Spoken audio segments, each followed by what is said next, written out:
Just wanted to ask about Walker and Patrick. Your thoughts on the two signings and kind of where things stand with the pitching staff. Sure. Obviously excited about both. Know that with Sandoval, he's not going to be able to pitch, for the first half of the season, but felt like it was an opportunity to bring in a left-handed starter who's got a track record of success and recent success, and we saw some opportunities to help optimize the repertoire and feel like it was a chance to think not just about the short term, but the longer term as well. And then with Walker, we're getting a championship pedigree, a multiple-time All-Star, multiple-time World Series champion. Um, and I think we saw in the postseason last year, some really an uptick in stuff and some indicators that we feel like he's primed for a great 2025, specifically shape of the fastball, shape of the curveball, back to kind of when he was at his best. And so we're really excited about adding him to the rotation. Greg, how do you feel about the rotational depth as a whole? And do you feel like you're set in terms of that depth moving into the season? Yeah, so we feel good about the depth. I think last year we had a number of guys take a step forward without whether that was Tanner, Cutter, Brian, but also realized that as guys got hurt, struggled a bit, needed to skip starts, there was at times a significant drop off in talent in terms of depth that we needed to call on and feel like we were really well positioned, not just in five or six kind of established starters, but also guys like Criswell, who was really good for us last year. And then we saw what Richard Fitz was able to do in the month of September. Quinn Priester is a guy we're really excited about. Dobbins, who was just added to the 40 man. So feel like we've got not just five or six starters, but maybe 8 to 10.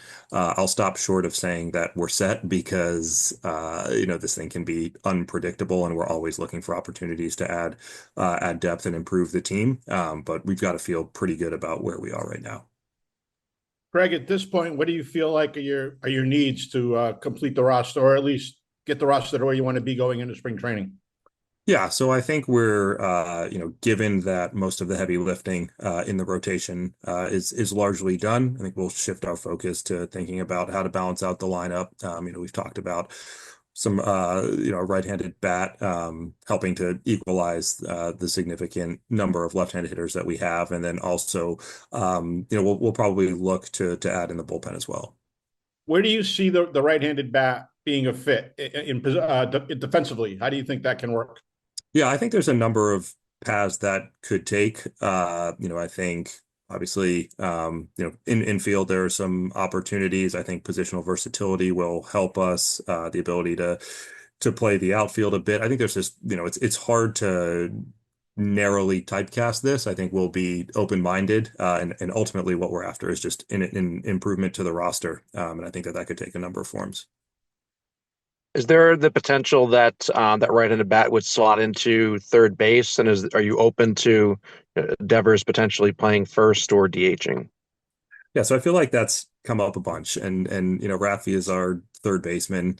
He's having a really productive offseason. Saw him a couple weeks ago. Looks great, feels great. Really optimistic about what we're going to get out of him. He's talked about coming to Fort Myers early this year, and really focusing on getting himself ready to have a great season.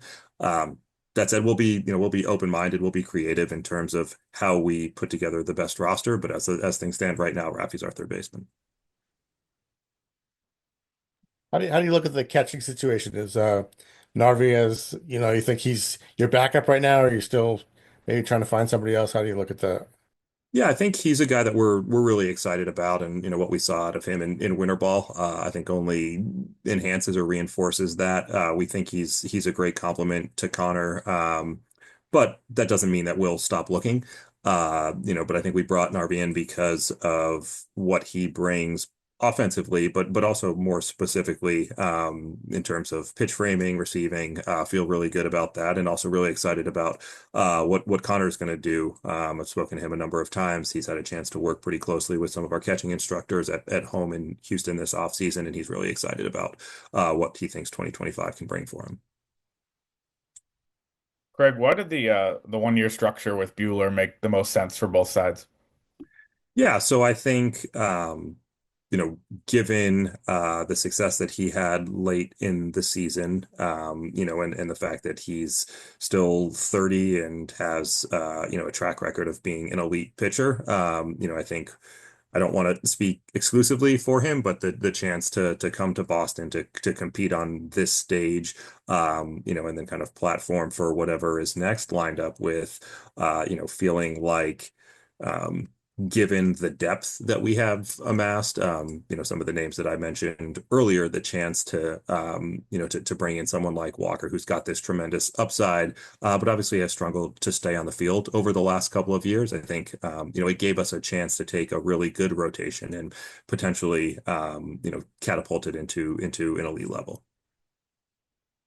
As far as the rotation goes, have you guys given any thought to whether you're going to aim for a 5-man or a 6-man, given the number of guys you have who could contribute right away?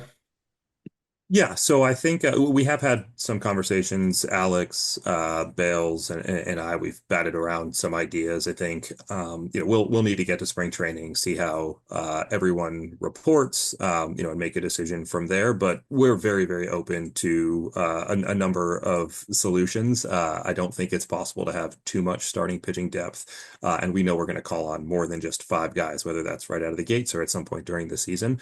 But the schedule early in the season potentially lends itself to maybe using a 6th starter. But it doesn't make a ton of sense to make that decision right now. I think we'll continue to communicate with each other. We'll be open-minded, and we'll see how spring training proceeds. Greg, Tristan I'm sorry. Tristan Casas's name has come up in trade rumors. How would you define your commitment to him, and is he being shopped or has he been brought up? How would you categorize those discussions? Yeah, this is something that I was asked about. I think it was at the winter meetings as well, and I'm not totally sure where it comes from. We're not shopping Tristan. We see him as a guy that can hit in the middle of the lineup for a really long time here in Boston. Obviously, plus power, plus strike zone judgment, ability to get on base. And someone that I don't think we've seen the best of. He obviously missed a number of months during the season. And so, we're really excited for him to be completely healthy. He's had a full, healthy offseason. And when you have really good young players, I don't think it's surprising that other teams would ask about them. But, I've seen some of the speculation about what deals may or may not have existed, or what may or may not have been proposed, and there was nothing that was remotely close. We're certainly not shopping him. Greg, are you planning to meet with Sasaki in January? Right. So without getting too specific into the details of any individual pursuit, we had not been granted a meeting earlier, but hope to stay involved and stay engaged. And obviously, we would welcome the chance to present why we think Boston could be a great environment. Just clarified, you send like a presentation or submitting all those things, and after that, did you any answer back from the agent? Again, without kind of getting into the specifics, we pitched why we feel like Boston is a great environment for NPB pitchers to come over. We could, speak to our track record of success. But ultimately, it's not our decision, and we will, we'll obviously be ready and available to pitch the organization if we get that opportunity. So right now, you're just waiting. Yes. Yep. Okay. Go ahead, Brownie. I was just gonna say, Alex Bregman remains kind of a bigger name that's out there in free agency. Can you say if if you're still engaged with him, or if you still have interest in him to fill that right-handed bat spot? Yeah, as you probably can imagine, I'm not going to speak, about specific pursuits. I can say that right-handed bats that we feel like could play well at our park are certainly of interest to us, and we remain engaged on a number of fronts. And at the end of the day, I'm trying to build the best roster that I possibly can, and we need to be willing to pursue any path that gets us there. Craig, to that question, how important do you think it is to have not just a right-handed hitter or another right-handed hitter, but an impactful right-handed hitter, somebody you can hit in the middle of the lineup and provide you some power? Yeah, so I think in a perfect world, we're getting elite level production from a right-handed bat out of the middle of the lineup. I think it stretches out the lineup, it balances out, guys like Jaron and Rafi and Tristan and Moss and others. But I also think that production could come from a number of places. There are guys internally that may be willing to, maybe able to take a step forward, and we're certainly also engaged in conversations for players that aren't yet in the organization. Greg, you Do you touched on see it briefly at the start, but just in terms of Sandoval, where exactly is he rehabbing right now? I know you don't set timelines, but at what stage is he at right now? Yeah, so we think that in the second half he should be able to return exactly what that looks like. I don't think it would make a ton of sense to speculate on, but by all accounts the procedure was straightforward. He's making a ton of progress, and we're hopeful that he's going to impact this team in the second half. And I think having starting pitching depth, especially quality starting pitching depth that is potentially available in the second half, when candidly we've struggled over the last couple of years there. I think could certainly be a boost, and then being able to pencil him into the rotation next year, makes this an even better move for us. Craig, where are you projecting Cedon Rafaela to play this season? Do you see him predominantly as center fielder, second baseman, and along those lines? Do you look at Roman Anthony as somebody that is ready to contribute at the major league level? Yeah, so without question, Zidane versatility is a huge asset. The defensive floor at multiple positions makes him a really, really functional piece on a roster. But I think we all see it similarly. That if Zidane plays center field every day, he's likely to challenge for a Gold Glove. I mean, the things that he's able to do in center field are pretty spectacular, and I'm not sure we saw the best of him even defensively because of the fact that he was switching back and forth between center and shortstop. And so I think he's a guy that we will try to keep in center as much as possible. And with the emergence of guys like Hamilton and hopefully Vaughn being healthy, and Christian Campbell, who can also bounce around, feel like we have some infield depth. And then, with guys like Christian and Roman and Marcelo and others, we'll see. I don't think it makes a ton of sense in December to speculate as to who's going to be on our opening day roster. There's a lot of offseason left, but Roman has accomplished a ton in a short amount of time in the minor leagues, and we feel really lucky that he's part of this organization, and he and others are likely to impact our big league team at some point in 2025. But beyond that, I don't think it makes a ton of sense to guess as to exactly when. Could you tell me the Masa's rehabilitation planning in January? He's coming back to Boston before the spring Yes. training. Yeah, so he's been in Boston rehabbing, went home for the holidays. We'll be back in January. He's making a ton of progress, and again, it's really hard to nail down a specific date when he'll be completely healthy, but feel like he should be swinging in spring training, potentially ready for opening day, and then we'll figure out in what capacity that will be. As far Yeah. as other guys Right. who are sorry. As far as other guys who are working their way back, do you have any update on where things stand with like Liam? I think Lucas said he's doing pretty well. Garrett, how are those guys all progressing? Yeah, all of those guys are doing well. Liam, I think if we were in the postseason last year, he would have been pushing really, really hard to pitch in games. But obviously, given that we weren't, it just made the most sense for him to go into the offseason feeling healthy and confident, but not pushing it. He's been throwing bullpens.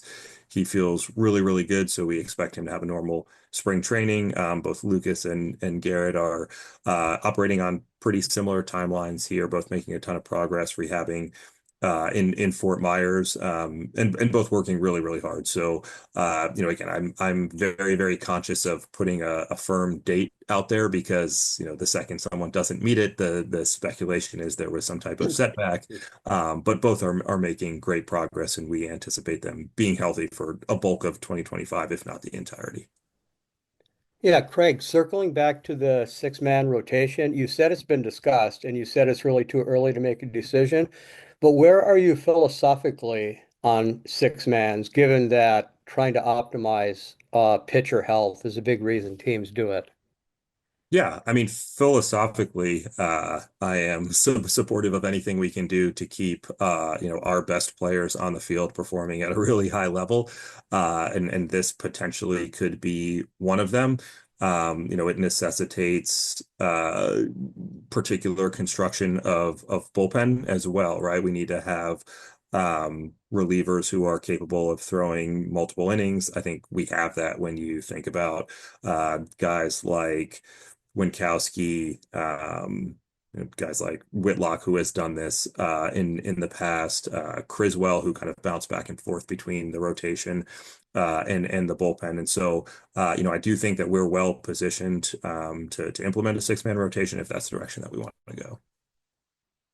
Right. Question on the bullpen. Do you see Garrett Whitlock moving into that type of role? And B, from a philosophical standpoint, do you feel like there's a need to have a defined closer, or will you have guys pitch to leverage and matchups given the strengths that certain guys have?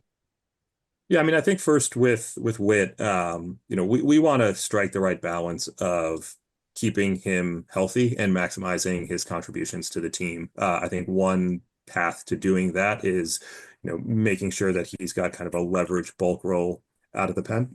Um, we've seen him have a ton of success in that role in the past. And it doesn't just mean that he's pitching when the team is, up significantly or down significantly, but he can find himself in leverage innings. So that will certainly be part of the conversation. We'll see how things go through spring training, but that's likely where we are right now. And then as it relates to clearly defining a closer role, we obviously have a number of guys that have had a ton of success as closers in the past, and we've got a guy like Slayton who we all think is capable. We'll see how things unfold in spring training, and guys know that there will be competition to pitch in the back end of games, and that's I think how you build the best bullpens. Craig, regarding your off-season strategy of acquiring players for next year's team, how mindful are you of payroll when it comes to your strategy in the off-season? I mean, I think I'm always mindful of payroll to some degree. But I think mostly I'm rooted in making, kind of good, consistent, disciplined decisions that are going to put a better product on the field for our fans, and also, ensure that to the extent possible, we can keep one eye on the short term and one eye on the long term. And I think, we've talked a lot about making more decisive, aggressive actions so that we can put a team on the field that's capable of winning the division. I think thus far our actions have largely, demonstrated that, whether that's bringing in Crochet, signing Bueller. Those are certainly transactions that we think are going to improve our 2025 team. But then we can also point to a move like Sandoval that we think is going to have maybe a lesser impact on 25, but should position us really well in 26. And regarding the word discipline, is there any aversion to long-term deals? No. I think, we've been engaged in certain pursuits that would have required long-term deals. For one reason or another, those haven't worked out. I look at discipline as kind of finding the right balance between what a player could add to the team and what potentially the opportunity costs or what that shuts us out from, both in terms of playing time, um, roster fit, etc. And so I think we try to balance all of those things anytime we make a decision. Do you expect to push past the luxury tax threshold this year? I don't think it makes a ton of sense to get into those specifics. I think I'm going to try to build the best team that I possibly can. And our last question, I promise, is is there any chance that your payroll will be lower this year? Uh, I don't know. I'm certainly not making decisions to build the best baseball team with whether or not we would have a higher or lower payroll than last year in mind. I know we've got resources to put a team on the field that we think is capable of winning the division and making a deep postseason run. And I think we've all been quite outspoken about recognizing that that's what our fans deserve. Thank you. Sure. Craig, at this point, do you consider the offseason have been successful, or does that hinge on improving the offense? Uh, I think we should judge whether or not an offseason was successful probably next year at this time, because going into a season, we try to acquire the most talent we can, and we also need to ensure that we're developing the talent that we do have. So an offseason, I understand, is typically judged by the transactions, right? But ultimately, I think if we have the season that we want, then we had a good offseason, and if we don't, then we probably didn't. So there is still work to be done. The offseason's not over. So I just think it makes the most sense to evaluate down the road. With the caveat that you still obviously want to add the right-handed bat, do you feel the team is positioned from a roster standpoint to win a division? I do. I think we had a top 10 offense last year, and we did so. Obviously, we lost Tyler, but we also had months missing from Tristan, from Story. Vaughn Grissom was banged up all season. Hamilton missed time late in the year, so I'm not sure we got the most or had the best out of the guys that we do have. But I think what we really lacked was kind of the impact front of the rotation starter that could pitch alongside guys like Tanner and Bayo and Cutter, and then also the depth, so that when Pavetta missed time or when we had to skip a start from Tanner, we were trying to piece together innings, and unfortunately, that didn't go particularly well for us in the second half. And so, right now, I think not only have we improved the quality of the starting rotation, but also the depth, and some of that will bleed into the bullpen. And so, guys who might otherwise take on starting roles, will find themselves potentially in the bullpen in leverage situations. And so I think overall, we're pleased with where the pitching staff is right now, and recognize that there's still some offseason in front of us.